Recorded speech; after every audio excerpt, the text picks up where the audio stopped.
यो जाभास्क्रिप्टमा एउटा पर्सन नामको क्लास छ, अनि त्यसमा एउटा कन्स्ट्रक्टर छ, अनि त्यसमा एउटा गेट नेम भन्ने मेथड छ।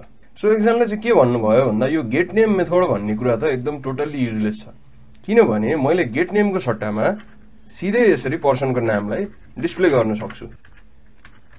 ओके, यसो लेख्यो भने त यो लेख्यो भने त मेरो सिधै यसरी नाम डिस्प्ले भयो।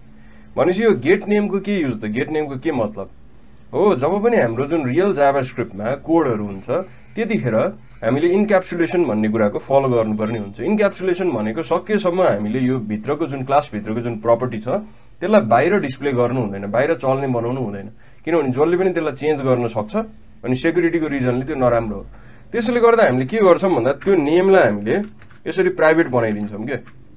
अब यो चाहिँ प्राइभेट प्रपर्टी भयो, नेम भनेको पहिला पब्लिक थियो, अनि त्यसपछि मैले यहाँ पनि चेन्ज गरिदिन्छु त्यसलाई, अनि यहाँ चाहिँ नेमै राखेको हुन्छ किनभने माथि प्यारामिटर नेम छ, अनि यहाँ पनि मैले चेन्ज गरिदिन्छु है। अब यो चेन्ज भइसकेपछि के भयो भन्दा अब मैले यहाँ यसरी प्रपर्टीको नाम थाहा पाएर यहाँ यसरी लेखेँ भने पनि यसले मलाई इरर दिन्छ, यसरी चल्दैन।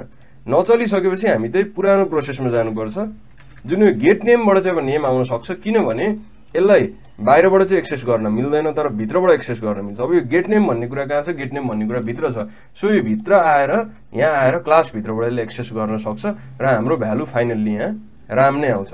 सो यो चाहिँ इम्पोर्टेन्स हो मेथड्सको। र जेनरली हामीले क्लास बनाउँदाखेरि यो प्रपर्टिजहरू, इम्पोर्टेन्ट प्रपर्टिजहरूलाई चाहिँ यसरी प्राइभेट बनाउँछौँ।